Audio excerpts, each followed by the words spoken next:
नमस्कार दोस्तों। आज हम आसान भाषा में जानेंगे जीडीपी, जीएनपी, एनडीपी और एनएनपी है क्या। फर्स्ट तो ये जानना ज़रूरी है कि जीडीपी टर्म आया क्यों। तो जीडीपी टर्म इसलिए ज़रूरी है क्योंकि इस वर्ल्ड में बहुत सारे कंट्री हैं और कंट्री का कंपैरिजन करने के लिए ये जीडीपी टर्म आया। जीडीपी का जो फुल फॉर्म है वो है ग्रॉस डोमेस्टिक प्रोडक्ट। तो आइए अब आसान भाषा में समझते हैं कि आखिर जीडीपी का मतलब होता क्या है।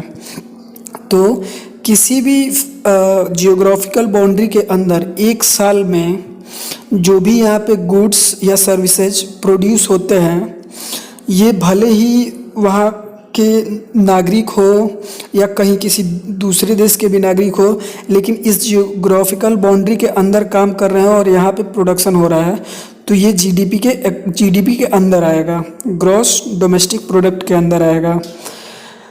और अगला अब फिर देखते हैं कि जीएनपी क्या होता है। तो जीएनपी टर्म में जीएनपी का है ग्रॉस नेशनल प्रोडक्ट।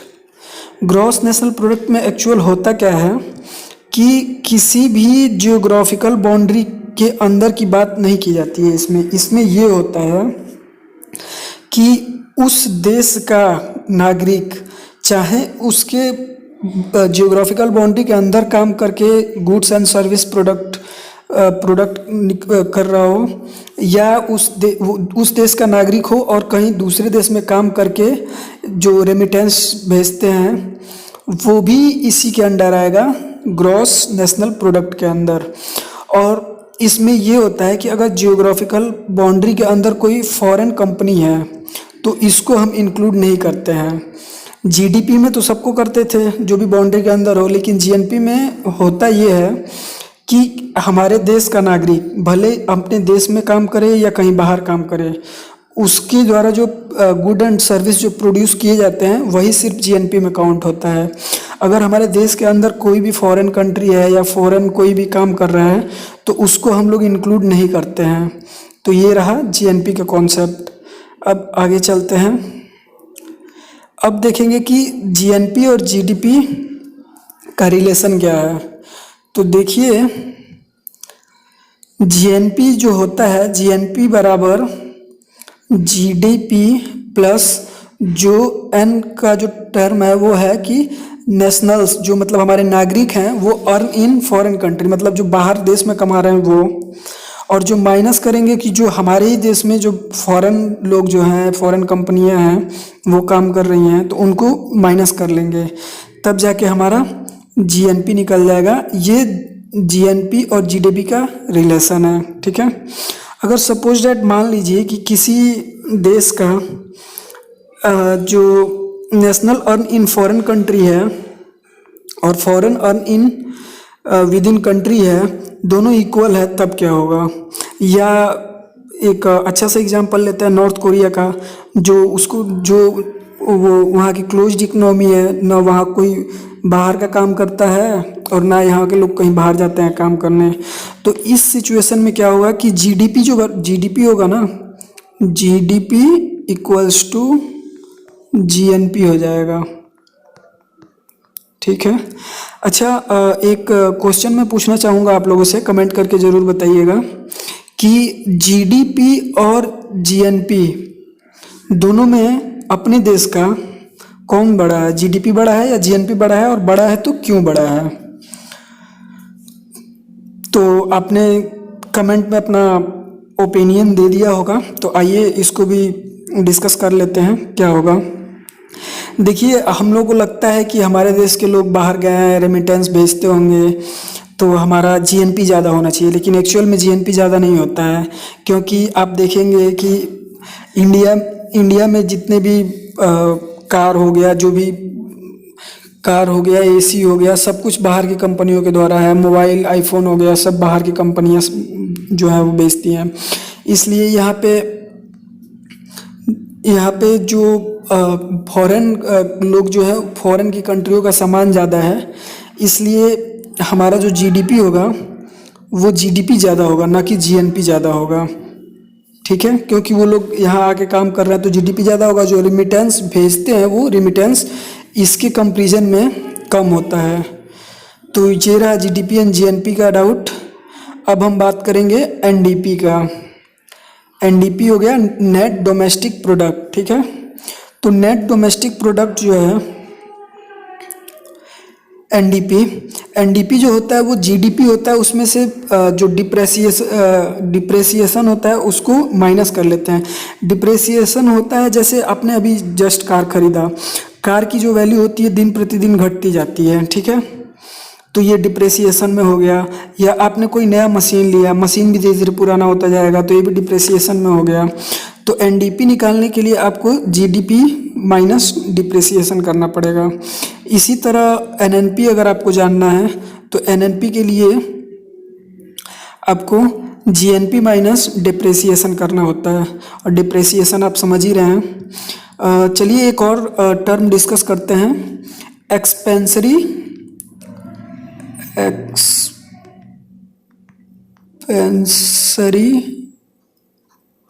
जीडीपी। आखिर एक्सपेंसरी जीडीपी होता क्या है? तो देखिए एक्सपेंसरी जीडीपी ये होता है कि अगर एक्सपेंसरी जीडीपी ये होता है कि अगर आपका जो रेवेन्यू है, रेवेन्यू अगर आपका कम है और खर्च जो है आपका खर्च वो ज़्यादा है, तो आपका जो जीडीपी होगा वो एक्सपेंसरी जीडीपी होगा। बताते हैं क्यों होगा। देखिए आप ऐसा सोचेंगे कि रेवेन्यू कम है खर्च ज़्यादा है तो फिर कैसे होगा, तो इसके लिए लोन लिया जाता है। और जब आप ज़्यादा खर्च करेंगे तो ज़्यादा से ज़्यादा मान लीजिए सड़कें बनेंगी, रोड बनेंगे, डैम बनेंगे, और ऐसे ही बहुत सारे प्रोडक्शन होंगे, नई नई कंपनियां बैठेंगी, तो अपना जीडीपी बढ़ेगा। इसलिए इसे कहते हैं एक्सपेंसरी जीडीपी।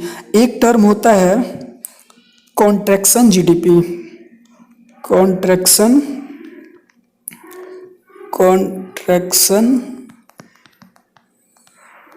जीडीपी। इसमें क्या होता है कि अगर आपका रेवेन्यू है, रेवेन्यू ज़्यादा है और जो आपका खर्च है, रेवेन्यू ज़्यादा है और आपका जो खर्च है वो कम है, तो आपका जो जीडीपी होता है वो कंट्रैक्शन जीडीपी कहलाता है। इसमें आप सेविंग करते हैं, ठीक है, सेविंग का तो ज़्यादा प्रॉफिट होगा नहीं। अब इसका रीज़न ये है कि अगर आप ज़्यादा खर्च करेंगे ही नहीं तो ज़्यादा डेवलपमेंट नहीं होगा, ज़्यादा डेवलपमेंट नहीं होगा तो लोगों को रोज़गार नहीं मिलेगा, जीडीपी फैक्ट्रियाँ नहीं बैठेंगी, फिर आपका जो जीडीपी होगा वो धीरे धीरे घटता ही जाएगा। जब तक कोई नया काम नहीं होगा तब तक जीडीपी कैसे बढ़ेगा? तो ये हो जाएगा आपका कॉन्ट्रैक्शनरी जीडीपी। तो ये रहा आपका जीडीपी, जीएनपी और एनडीपी और एनएनपी का डाउट। ऐसे ही जानकारी के लिए जुड़े रहें हमसे। अगर वीडियो अच्छा लगे तो लाइक करें और आगे जुड़े रहने के लिए सब्सक्राइब करें। Thank you. नमस्कार दोस्तों, आज हम बात करेंगे कि आप इंडिया में बैंक कैसे ओपन कर सकते हैं। तो फर्स्ट ऑफ ऑल ये जानना है कि बैंक कैसे ओपन कर सकते हैं। पहले उसके पहले कुछ जो टर्म है वो समझ लेते हैं कि हमें बैंक की ज़रूरत ही क्यों पड़ी, नीड ही क्यों पड़ी बैंक की। तो देखिए बैंक एक ऐसी जगह है जो मनी को चैनलाइज कर देता है। मैं आपको बताऊंगा कि मनी को चैनलाइज मतलब वो 1000 को 1 लाख में कन्वर्ट कर देता है। कैसे करता है ये मैं आपको बताता हूँ कि कैसे करेगा। मान लीजिए आप डिपॉजिटर हैं, ठीक है, आप गए बैंक में आपने पैसा जमा किया, ठीक है। बैंक ने उस पैसे को किसी को लोन दिया और फिर इसने कोई बिजनेस ओपन किया।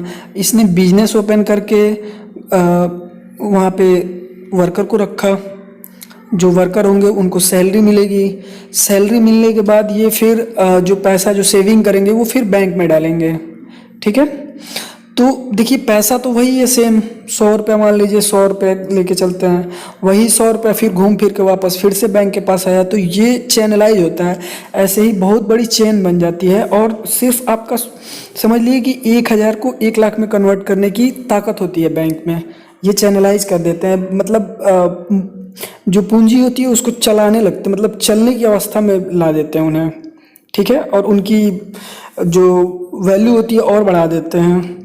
तो ये तो हुई कि हमें बैंक की नीड क्यों है, ठीक है। अब हम कुछ बात कर लेते हैं कि जो बैंक ओपन होता है आरबीआई के अंडर ओपन होता है, वही जो होता है लाइसेंस इशू करता है। तो जो आरबीआई होता है वो 10 साल में एक बार, once in a 10 year licence issue करता है, ठीक है। तो अब हम बात करेंगे कि आरबीआई पहले है क्या। आरबीआई जो है इंडिया का रिजर्व बैंक ऑफ इंडिया है। ये बैंकरों का बैंक है, ठीक है। जो भी बैंक होते हैं वो इसी से लोन लेते हैं। ये इसका जो एक्ट है वो 1934 का है और जो ये एस्टेब्लिश हुआ था वो 1935 में हुआ था और इसे आफ्टर इंडिपेंडेंस नेशनलाइज किया गया था 1949 में, 1 जनवरी 1949। तो ये रहा आपका आरबीआई के बारे में। तो ये क्या करता है कि हर 10 साल पे एक बार इशू करता है लाइसेंस के लिए, एप्लीकेशन इशू करता है। तो लोग अपना एप्लीकेशन डालते हैं। जैसे इसके पहले 2002 में हुआ था, फिर इस बार 2012 में हुआ था और फिर अब आगे 2022 में होगा। 2012 में जो हुआ था उसमें 23 एप्लीकेशन आए थे, जिसमें से 2 ने वापस ले लिया और 21 डटे रहे, ठीक है। लेकिन एट लास्ट इसमें से सिर्फ 2 ही चुने गए, 2 ही सिर्फ चुने गए। एक है आपका बंधन बैंक और एक है आपका आईडीएफसी बैंक। एक है बंधन और एक है आईडीएफसी। अब हम जानेंगे कि बैंक ओपन करने की क्राइटेरिया क्या है, ठीक है। तो देखिए, एक तो आपके पास 500 करोड़ का डिपॉजिट होना चाहिए, सबसे बड़ी चीज़ जो होगा, तभी आप बैंक ओपन कर पाएंगे। उसके बाद आपको 10 ईयर का एक्सपीरियंस चाहिए इन फाइनेंस फील्ड, तभी जाके आप बैंक ओपन कर पाएंगे। तो यही 2 मेन क्राइटेरिया है बैंक ओपन करने के लिए।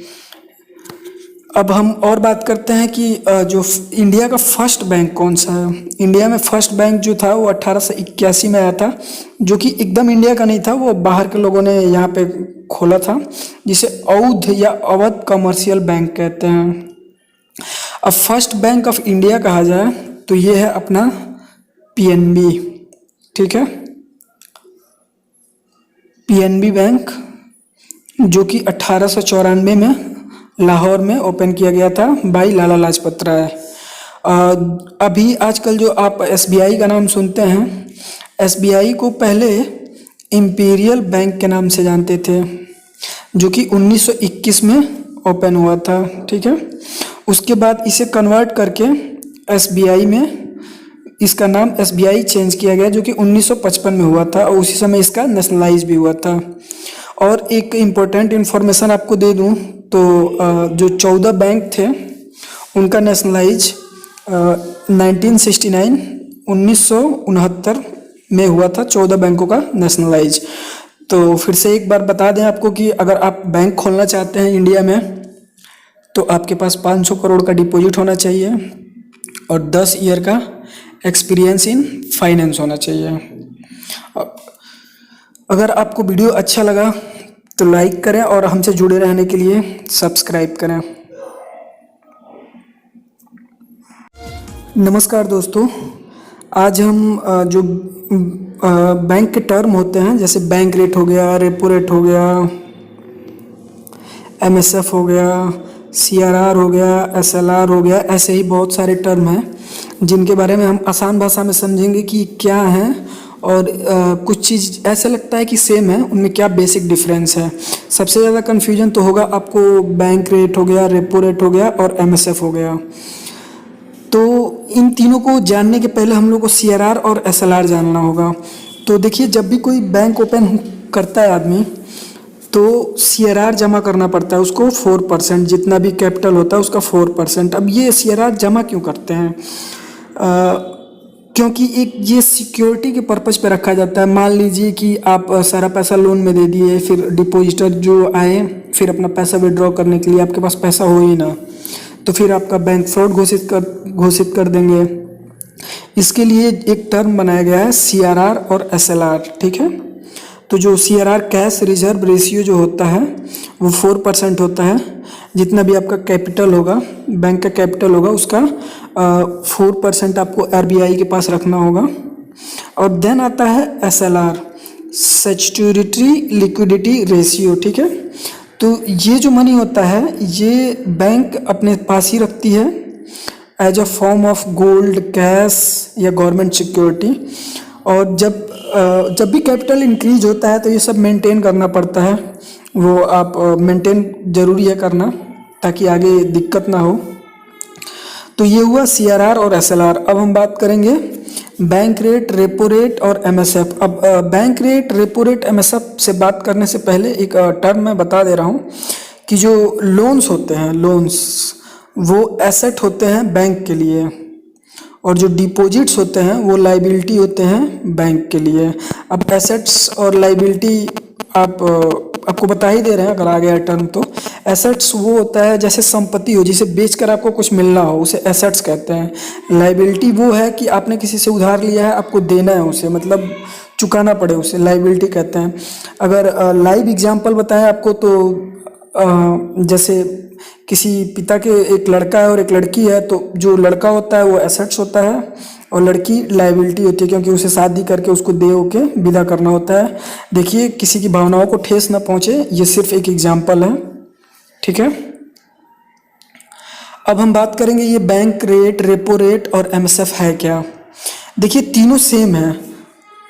तीनों में होता ये है कि जो बैंक होते हैं, बैंक RBI से पैसे उधार लेते हैं, कभी कभी ज़रूरत पड़ जाती है, तो जो पैसा RBI बैंकों को देता है उसके लिए वो इंटरेस्ट चार्ज करता है। तो वही इंटरेस्ट जो होता है वो बैंक रेट, रेपो रेट और MSF कहलाता है। अब इन तीनों में अंतर क्या है, अब ये समझते हैं। जो बैंक रेट होता है वो फॉर मोर देन 1 ईयर, मतलब 1 साल से ज़्यादा के लिए पैसे लेते हैं तो बैंक रेट लगता है। अगर 1 साल से कम के लिए लेंगे तो रेपो रेट लगेगा, लेस देन 1 ईयर।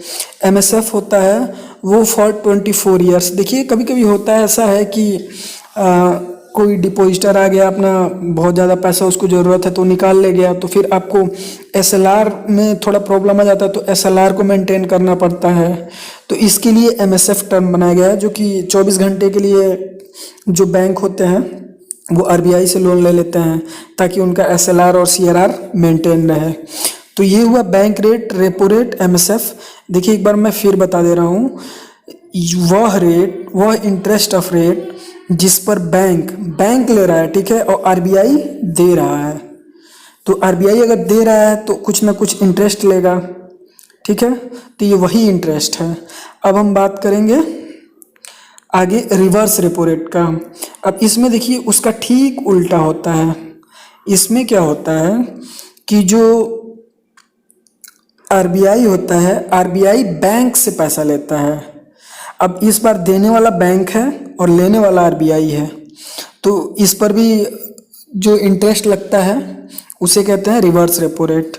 अब देखिए अगर किसी बैंक का मतलब किसी RBI, मतलब आपको RBI का रिवर्स रेपो रेट और रेपो रेट और बैंक रेट और MSF सब कुछ तो चेंज करेंगे नहीं। उसके लिए आप सिंपल सी क्या करते हैं, जो RBI के गवर्नर है सिर्फ रेपो रेट में चेंज करते हैं, और रेपो रेट जो होता है वो सबसे रिलेटेड होता है।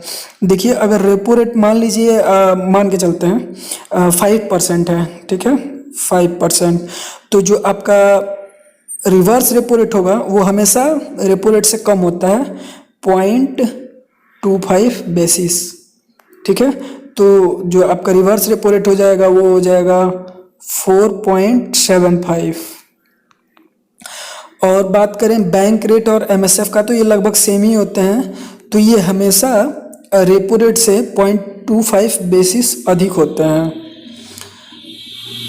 तो अगर हमने बताया आपको कि रिवर्स रेपो रेट अगर 5% है तो बैंक रेट और MSF जो हो जाएगा वो प्लस 0.25 हो जाएगा, मतलब 5.25 हो जाएगा। तो यही रिलेशन होता है।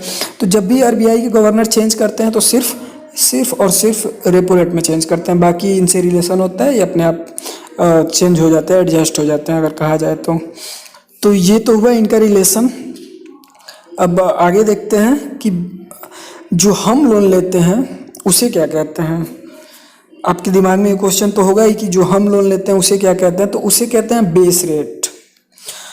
तो वह रेट ऑफ इंटरेस्ट जिस पर पब्लिक बैंक से लोन लेती है, मतलब इसमें देने वाला बैंक है और लेने वाले हम जैसे लोग हैं, पब्लिक। ठीक है, तो हम लोग लोन जो लेंगे उस पर कुछ इंटरेस्ट देते हैं, तो यही होता है बेस रेट।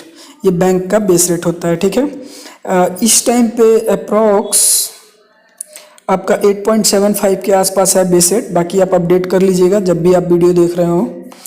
अब अगला एक और टर्म पढ़ते हैं, open market operation. Open market operation क्या है? ओपन मार्केट ऑपरेशन में होता ये है कि जो सेंट्रल बैंक जैसे आरबीआई हो गया, वो कमर्शियल बैंक से गवर्नमेंट सिक्योरिटी बाई और सेल, मतलब खरीदते और बेचते हैं। अब इसका रीज़न है कि ये क्यों खरीदते और बेचते हैं।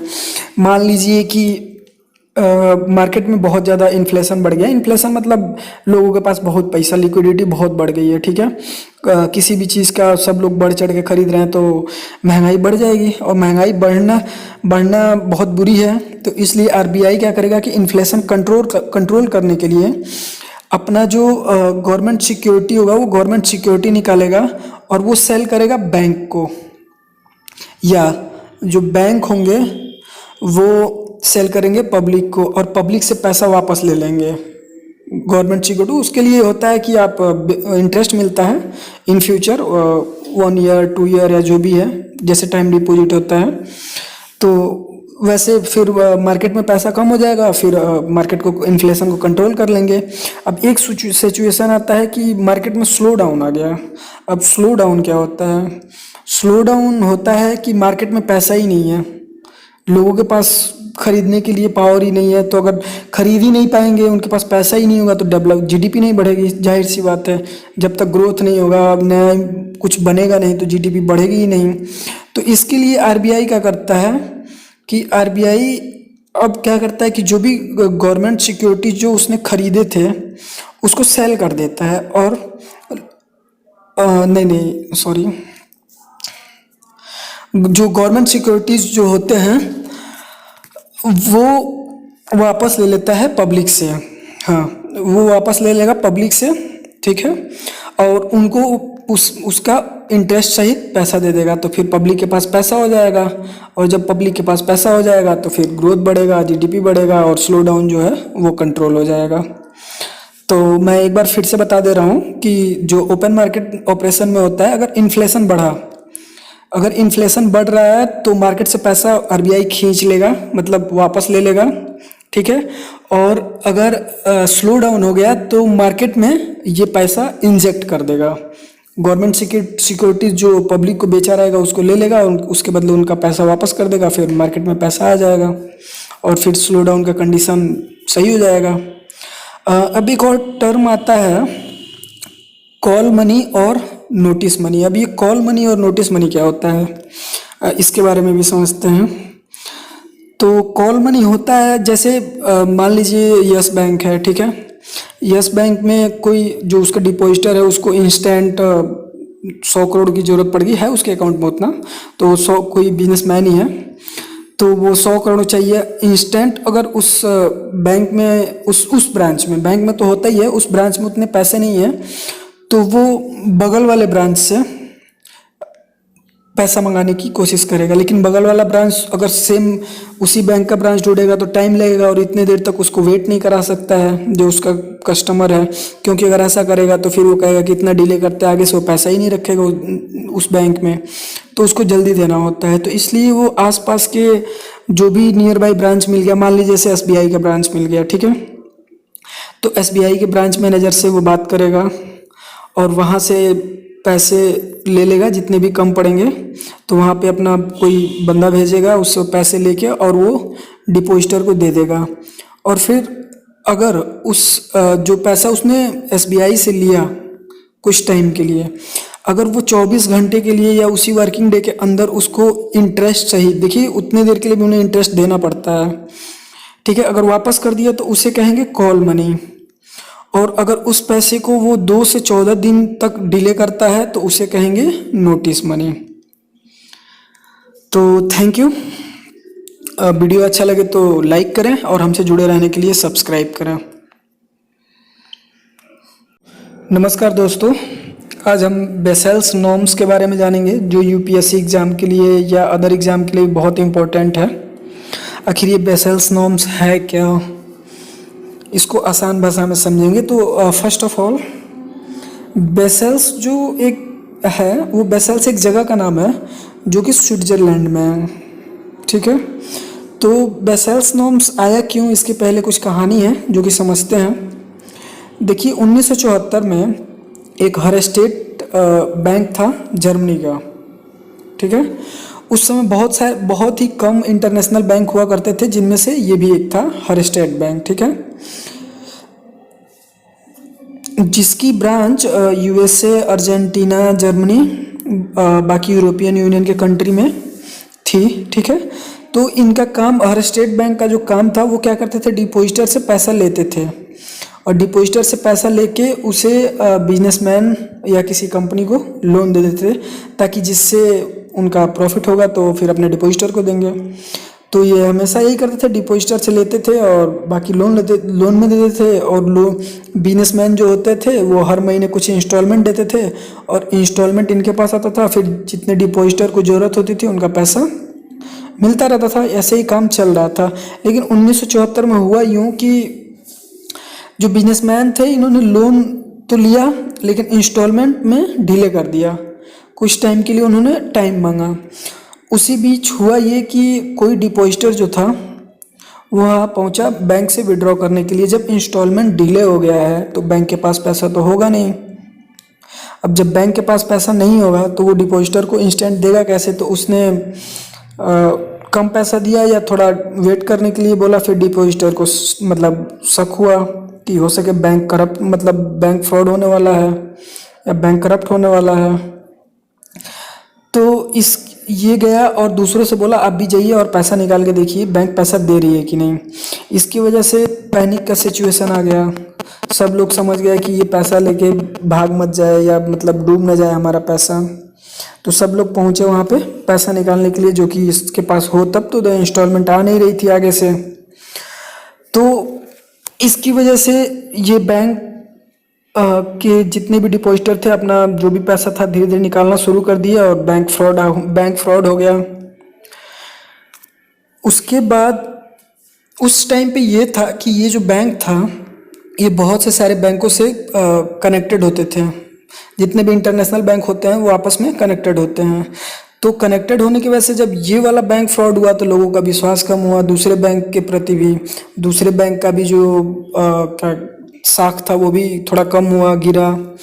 तो ये सब देखते हुए जो इंटरनेशनल बैंकिंग रेगुलेशन थे उन्होंने सोचा कि आखिर क्या दिक्कत है, कहाँ कमी है, इसको सही किया जाए। इसके लिए उन्होंने बेसल्स कमेटी का गठन किया। अब बेसल्स कमेटी इस पे रिसर्च की। 14 साल तक रिसर्च करने के बाद उन्होंने 3 रूल दिए जिस पे जितने भी इंटरनेशनल बैंक है वो काम करेंगे, ताकि आगे से चल के बैंक में कोई दिक्कत ना आए, कोई इशू ना आए या बैंक फ्रॉड ना हो पाए और जो लोग हैं उनका विश्वास बैंक के प्रति बना रहे। तो जो पहला रूल है वो है मिनिमम कैपिटल रिक्वायरमेंट। मतलब आप अपने बैंक में इतना पैसा तो रखेंगे ही कि कम से कम जो रेगुलर बेसिस पे जो आ रहे हैं डिपॉजिटर अपना पैसा विड्रॉ करना है उनको पैसा मिलता रहे और किसी को पैनिक का सिचुएशन ना आए। दूसरा ये है कि सुपरविजन रिव्यू प्रोसेस, मतलब हर बैंकों पे एक रिव्यू करते रहेंगे। अभी सुपरविजन जैसे मैं आपको समझाता हूँ सुपरविजन हो क्या सकता है। सुपरविजन ये होगा कि जैसे इस बार 50 करोड़ जो है विड्रॉ हुआ, ठीक है, तो बैंक को 50 करोड़ रखना है। अगले महीने पता चला कि 100 करोड़ हुआ लेकिन आपने 50 ही रखा था, तो किसी तरह एडजस्ट करके अब अगले महीने से आपको 100 करोड़ बैंक में मिनिमम रिक्वायरमेंट के लिए रखना है। अब ऐसे ही अगर बढ़ रहा है तो आप अगले महीने से उतना मिनिमम अमाउंट इन कैश और अपने बैंक में रखेंगे ताकि जो डिपॉजिटर होंगे उन्हें कोई दिक्कत ना हो। तो ये हो गया सुपरविजन रिव्यू प्रोसेस, ठीक है। अब हम बात करेंगे मार्केट डिसिप्लिन का। तो इनमें जो भी डिसिप्लिन होगा, जो इंटरकनेक्टेड होंगे उनका एक डिसिप्लिन होगा जिसको मेंटेन करके रखना होगा। ताकि किसी भी बैंक के साथ कोई दिक्कत ना हो, सारे उनके जो डिपॉजिटर हैं वो भी सही रहें और ये अपना लोन भी टाइम से मिलता रहे। तो ये रहा बेसल्स नॉर्म्स। वीडियो अगर अच्छा लगा तो लाइक करें, हमसे जुड़े रहने के लिए सब्सक्राइब करें। नमस्कार दोस्तों, आज हम जानेंगे रेवेन्यू और कैपिटल के बारे में। इनमें क्या डिफरेंस है, क्या है ये एक्चुअल में, ठीक है। तो रेवेन्यू और कैपिटल जानने से पहले हम एक टर्म डिस्कस कर लेते हैं, बजट और बजटिंग, ठीक है। आखिर ये बजट और बजटिंग होता क्या है? तो देखिए, जो भी फरवरी में जो बजट आता है उसके लिए जैसे अब 2020 का अगर बजट आया फरवरी 1 को, ठीक है, तो इसका जो काम होता है वो अगस्त या सितंबर से 2019 के अगस्त या सितंबर से ही काम शुरू हो जाता है। तो जो ये काम शुरू हो जाता है तो इसे कहते हैं बजटिंग, जो कि प्रोसेस में चल रहा होता है। और बजट जब अनाउंस हो जाता है कि हमें कहाँ कितना मतलब प्लान अनाउंस हो जाता है कि हमें यहाँ इतना पैसा स्पेंड करना है, तो ये हो गया बजट, ठीक है। तो ये रहा बेसिक डिफरेंस बजट और बजटिंग। बजटिंग जो होता है प्रोसेस होता है और जो बजट होता है वो प्लान होता है, जो स्पेंडिंग प्लान कहाँ कहाँ प्लान करेंगे, ठीक है। तो ये तो हो गया। अब हम आज देखते हैं रेवेन्यू और कैपिटल में डिफरेंस क्या है। बहुत आसान भाषा में समझाएंगे। समझ लीजिए कि आप कहीं बाहर बाहर पढ़ाई कर रहे हैं, आपको घर से 30,000 रुपये मिल रहे हैं पढ़ने के लिए, और ये हर महीने मिल रहे हैं क्योंकि मिलेंगे ही मिलेंगे। अब मान लीजिए कि कोई बैंक का एग्ज़ाम दे रहे हैं आप। बैंक में प्री होता है, मेंस होता है, इंटरव्यू होता है। तो आप पहले ईयर के लिए आपको हर महीने 30,000 रुपये घर वाले भेज रहे हैं, ठीक है। आपने इस बार बहुत मेहनत किया, आपने प्री निकाला बट मेंस में रह गए, ठीक। घर वाले खुश हो गए और घर वालों ने खुश होके आपको अगले साल से 30,000 तो दे ही रहे हैं, आपको बाइक भी दे दिए खरीद के कि आपको दिक्कत ना हो कन्वेंस में आने जाने में, आराम से आप अपना कोचिंग आ जा सके पढ़ने के लिए। तो इस बार आपने बहुत मेहनत किया, आपने प्री क्लियर किया, मेंस के लिए क्लियर किया, बट इंटरव्यू में रह गए। अगले साल फिर से आपके घर वाले जो हैं थोड़ा खुश होंगे कि चलो कम से कम मेंस तक तो पहुंचा, तो 30,000 तो भेजते रहेंगे और साथ में आपको एक कार भी दे देंगे कि आपको कोई दिक्कत ना हो, आप आराम से उसमें भी पढ़ के अपने कोचिंग जा सकें। तो इस बार आपने प्री भी क्लियर किया, मेंस भी क्लियर किया, इंटरव्यू भी क्लियर किया और शॉर्ट लिस्ट हो गए और आपको मिल गई।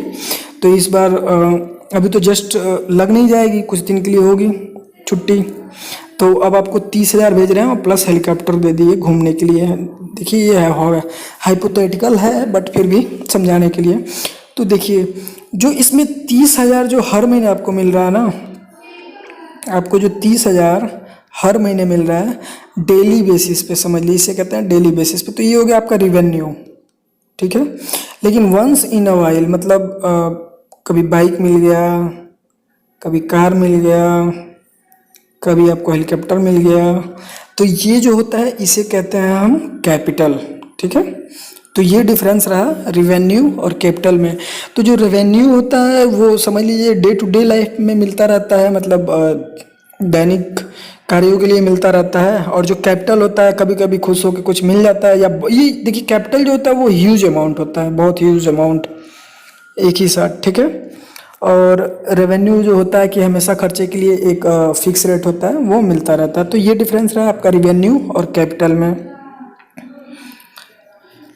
Thank you. अगर वीडियो अच्छा लगे तो लाइक करें और जुड़े रहने के लिए सब्सक्राइब करें। नमस्कार दोस्तों, आज हम बात करेंगे प्राइवेटाइजेशन एंड डिसइन्वेस्टमेंट के बारे में। ये टर्म आजकल बहुत ही न्यूज़ में रह रही है। जो गवर्नमेंट ऑफ इंडिया है वो कई जगह से अपना डिसइन्वेस्टमेंट कर रही है। जो ट्रेन है, ट्रेन को प्राइवेटाइजेशन कर रही है। कई कंपनियां हैं, मतलब कंपनी हैं, उन्हें भी प्राइवेटाइजेशन कर रही है। तो आज हम इन दोनों के डिफरेंस समझेंगे कि एक्चुअल में इनका डिफरेंस है क्या। तो आइए एक एग्जांपल से हम समझते हैं कि इन दोनों में डिफरेंस क्या है। तो सबसे पहले हम डिसइन्वेस्टमेंट समझते हैं, ठीक है। तो मान लीजिए आपके पास कोई कंपनी है और आपके पास उसके 100 शेयर हैं, ठीक। उसमें से 80 शेयर जो है वो गवर्नमेंट के पास है और 20 शेयर जो है लोगों के पास है। लेकिन गवर्नमेंट क्या करती है, कुछ पैसे अर्न करने के लिए कभी कभी अपने शेयर बेच देती है। तो लेट सपोज कि उसने अपने 20 शेयर किसी और को बेच दिए, तो अब 20 शेयर बेचने के बाद इसके पास बच जाएंगे 60 शेयर, ठीक है। और किसी भी कंपनी में डिसीजन मेकिंग के लिए और मतलब ओनरशिप के लिए आपको 51% चाहिए ही चाहिए। तो 51% तो चाहिए, तभी आप डिसीजन मेकिंग अथॉरिटी आपके पास रहेगी। तो अभी भी इसके पास 60 शेयर है, मतलब डिसीजन मेकिंग अथॉरिटी तो इसके पास है, ठीक है। तो इसको कहेंगे डिस इन्वेस्टमेंट, क्योंकि कुछ पैसे अर्न करने थे उसको, इसलिए उसने बेच दिया शेयर्स जो थे। तो ये हो गया आपका डिस इन्वेस्टमेंट। अब हम बात करेंगे प्राइवेटाइजेशन के बारे में। लेट सपोज वही एग्जांपल लेके चलते हैं। 100 शेयर्स थे, जिसमें से 80 शेयर गवर्नमेंट के पास थे, 20 अदर के पास थे।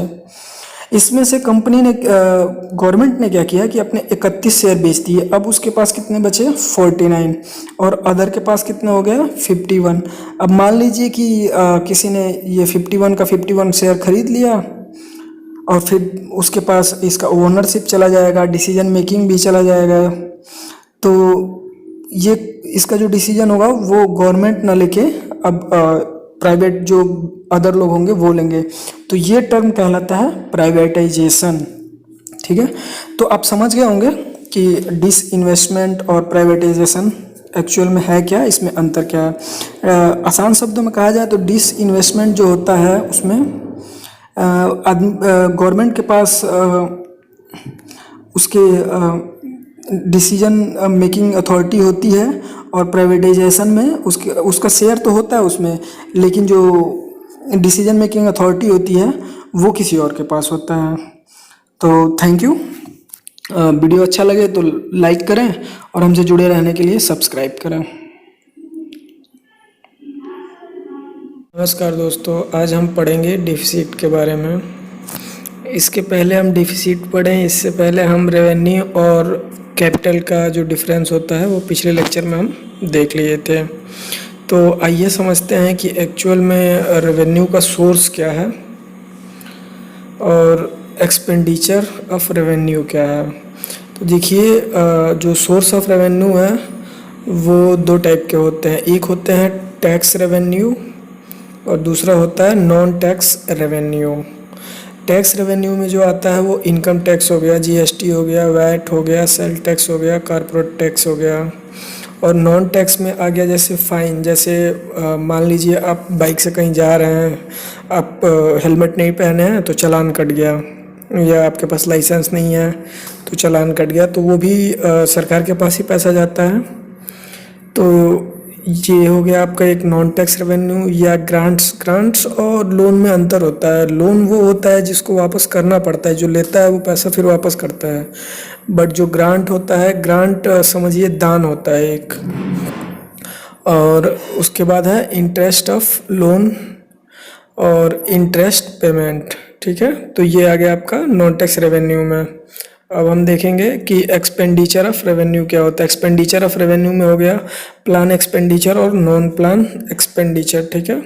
तो प्लान एक्सपेंडिचर में आ गया agriculture sector, irrigation, transport, salary, communication, सब कुछ आ जाता है उसमें। और नॉन प्लान में आ जाता है interest payment of loans and subsidies, ठीक है।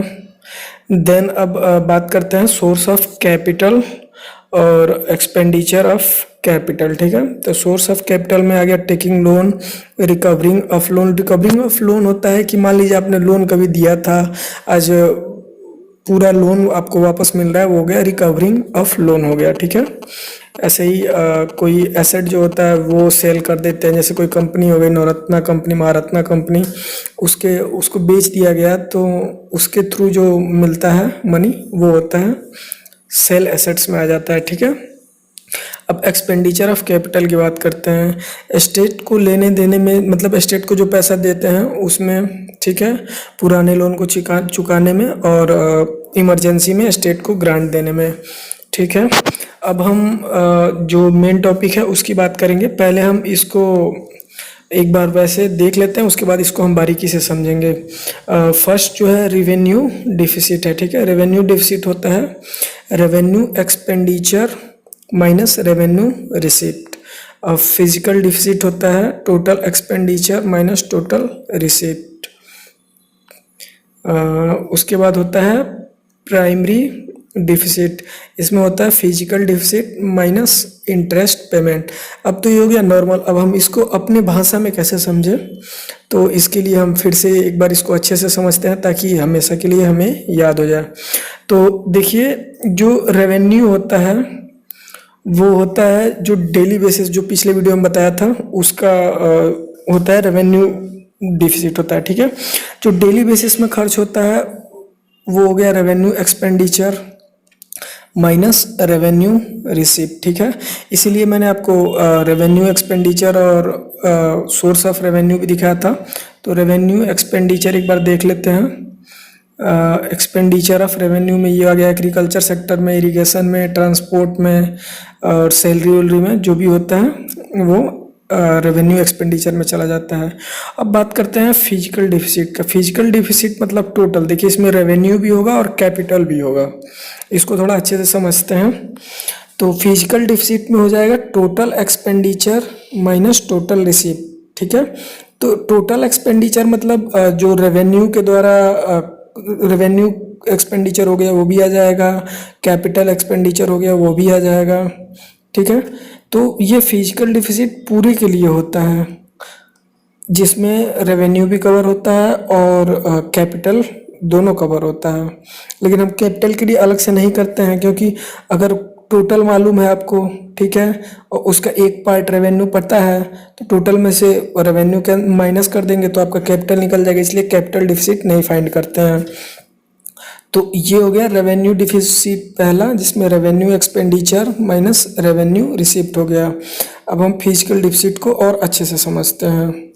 इसमें देखिए, सपोज कीजिए कि मान लीजिए आप घर से बाहर रहते हैं और आपको किसी मंथ 50,000 मिलता है, ठीक है, और आपको बाइक खरीदना है और बाइक की जो कीमत है वो 30,000 है। मान लीजिए महीने का 20 तारीख हो गया और आपने अभी तक बाइक नहीं खरीदा है और 23,000 ख़त्म कर दिए, ठीक। अब आपको बाइक खरीदना ही है, तो अब मान लीजिए आपके पास 27,000 बचा हुआ है, तो आप किसी दोस्त से उधार लेंगे। देखिए अभी तो उधार, अभी महीने में भी 10 दिन बचा हुआ है, इसलिए खर्च के लिए भी पैसा चाहिए।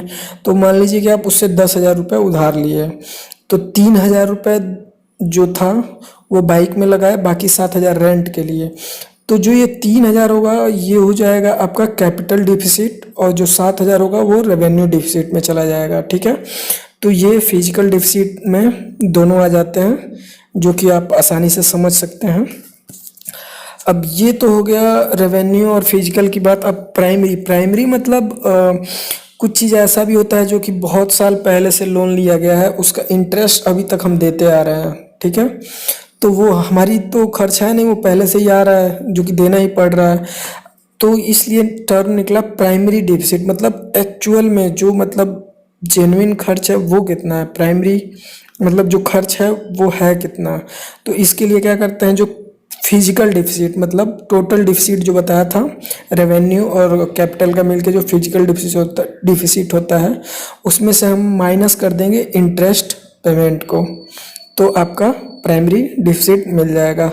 तो थैंक यू दोस्तों, अगर वीडियो अच्छा लगा तो लाइक करें और हमसे जुड़े रहने के लिए सब्सक्राइब करें। नमस्कार दोस्तों, आज हम बात करेंगे इकोनॉमिक्स के एक टॉपिक अनएम्प्लॉयमेंट अर्थात बेरोज़गारी के बारे में। देखिए, बेरोज़गारी का सबसे पहले मतलब समझते हैं कि इसका एक्चुअल मतलब क्या होता है। देखिए, आप अगर एलिजिबल हैं, आपने कहीं जॉब सर्च करना शुरू कर दिया है, अटेम्प्ट कर रहे हैं, फिर भी अगर आपको जॉब नहीं मिलती है तब इसको बेरोज़गारी कहेंगे। ऐसे बेरोज़गारी नहीं होगा कि आप एलिजिबल हैं पर आप कहीं जॉब सर्च ही नहीं कर रहे हैं, घर पे बैठे हैं, तो इसे बेरोज़गारी नहीं कहेंगे। तो अगर आप अटेम्प्ट कर रहे हैं और फिर भी आपको जॉब नहीं मिल रही है तो इसे बेरोज़गारी कहेंगे। या जिस काम के पैसे ना मिले, जैसे घर पे काम वाम करना कुछ भी हो, तो ये भी कोई जॉब के अंदर नहीं आता है। अब बात करेंगे कि जो अनएम्प्लॉयमेंट होता है वो कितने प्रकार का होता है। तो अनएम्प्लॉयमेंट तो कई प्रकार का होता है, लेकिन बेसिक दो जगह पहले बांटते हैं। एक तो रूरल यानी ग्रामीण, और एक अर्बन यानी शहरी। ठीक है, रूरल में जो आता है वो हो गया आपका सीजनल, और एक हो गया इनविजिबल, हिडन या डिसगाइड। डिसगाइड बहुत इंपॉर्टेंट है, ये बहुत सारे एग्जामों में पूछता है। उसके बाद आता है एजुकेटेड अनएम्प्लॉयमेंट। ठीक है, और ये अर्बन में आता है एजुकेटेड और इंडस्ट्रियल अनएम्प्लॉयमेंट। ठीक है, तो अब सबका मतलब हम अच्छे से समझते हैं कि क्या है। तो पहले हम बात करेंगे सीजनल का। ठीक है, सीजनल जैसे एग्रीकल्चर फील्ड में पाया जाता है, जैसे धान की खेती हुई, उसके बाद फिर जो किसान होते हैं वो घर पे बैठे रहते हैं, तो जिस टाइम पे वो काम कर रहे हैं उस समय तक तो वो ठीक है, लेकिन उसके बाद वो बेरोजगार हो जाते हैं। तो ये हो गया सीजनल अनएम्प्लॉयमेंट। ठीक है, अब बात करेंगे इनविजुअल या हिडन या डिसगाइड अनएम्प्लॉयमेंट की। देखिए, मान लीजिए कि किसी किसान के पास एक खेत है, उसमें दो लोग काम कर रहे हैं, प्रोडक्शन हो रहा है। ठीक है, प्रोडक्शन मान लीजिए कि 10,000 क्विंटल वहाँ से गेहूँ निकल रहा है। ठीक है, वो दो लोग कर रहे हैं, बाकी फिर घर के दो लोग और आए और चार लोग जुटे, और फिर भी 10,000 क्विंटल गेहूँ निकल रहा है। तो फिर उससे कोई प्रोडक्शन में बेनिफिट मतलब प्रोग्रेस नहीं हुआ। तो जो दो लोग एक्स्ट्रा काम करेंगे वो लोग हो जाएंगे डिसगाइड या हिडन अनएम्प्लॉयमेंट, क्योंकि जो काम दो लोग कर सकते हैं उनको चार लोग कर रहे हैं। तो इसलिए ये हो गया आपका डिसगाइड अनएम्प्लॉयमेंट। अब बात करेंगे एजुकेटेड अनएम्प्लॉयमेंट की। ठीक है, देखिए पर ईयर लाखों लोग ग्रेजुएट होकर पास होते हैं, लेकिन सबकी जॉब नहीं लगती है, तो इसलिए ये हो गया आपका एजुकेटेड अनएम्प्लॉयमेंट।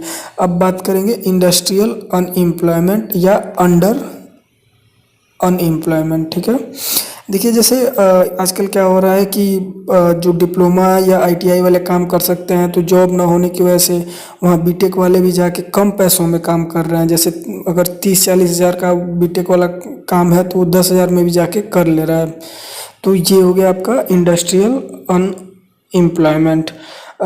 यही फिर से है, एक बार और देख लेते हैं। सीजनल अनएम्प्लॉयमेंट, जो गांव के किसान हैं केवल रबी खरीफ के टाइम पे काम करते हैं, बाकी टाइम अपना बैठे रहते हैं, तो ये उस टाइम के लिए सीजनल अनएम्प्लॉयमेंट हो गया। डिसगाइड में हो गया कि एक ही खेत है और दो की जगह चार लोग काम कर रहे हैं, तो ये डिसगाइड हो गया। अब साइक्लिक अनएम्प्लॉयमेंट क्या होता है ये समझते हैं। डिप्रेशन, जैसे कभी कभी गवर्नमेंट में एक कंट्री में डिप्रेशन या रिसेशन का समय होता है, तो बहुत लोगों को कंपनी से निकाल दिया जाता है। तो जो लोग निकाले जाते हैं उसे वो साइक्लिक अनएम्प्लॉयमेंट कहते हैं। अब बात करेंगे फ्रिक्शनल अनएम्प्लॉयमेंट की। मान लीजिए आप कोई जॉब कर रहे थे, अब आप उससे बेटर जॉब ढूंढने के लिए उस जॉब को रिज़ाइन कर देते हैं। तो जब वो रिज़ाइन किया हुआ पीरियड और उसके बाद जब तक आपको अगला जॉब नहीं मिल जाता है, उस टाइम गैप को फ्रिक्शनल अनएम्प्लॉयमेंट कहते हैं।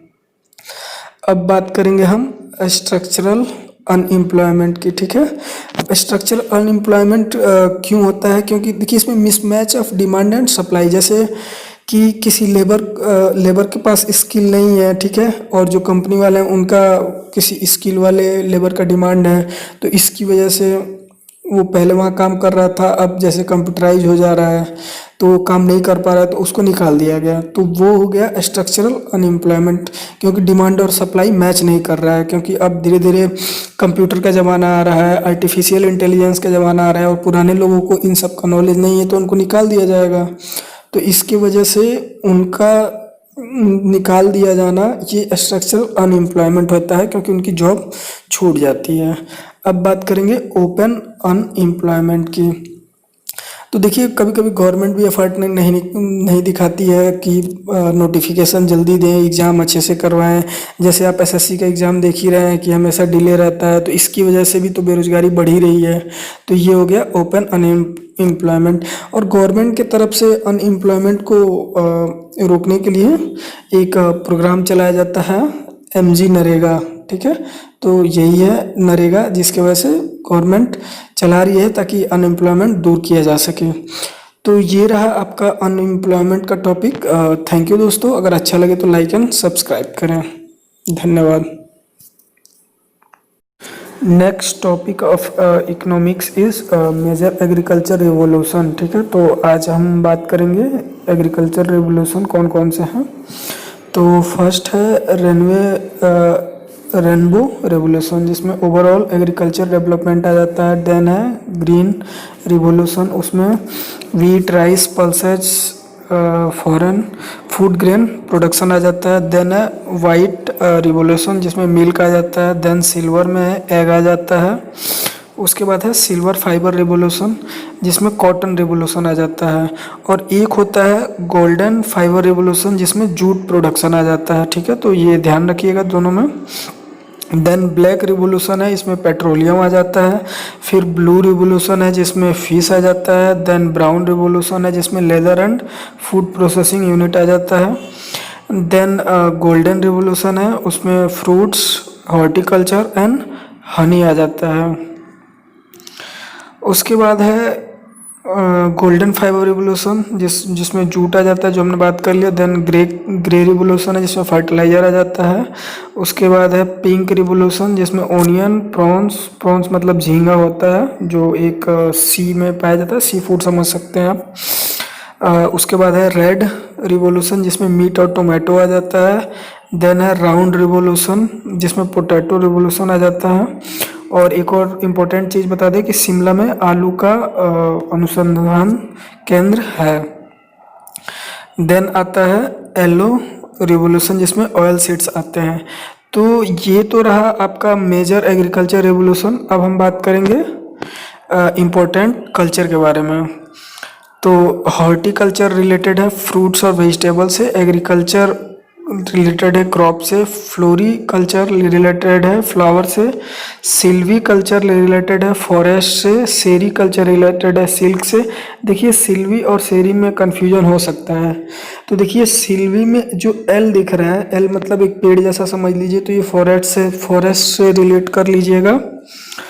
और जो सेरी कल्चर है वो सिल्क हो जाएगा। एपी कल्चर आ गया हनी से, वीटी कल्चर आ गया आपका ग्रेप्स से, ओल्बी कल्चर आ गया आपका ओलिव ऑयल से, एक्वा कल्चर आ गया आपका एग्रीकल्चर इन वाटर से।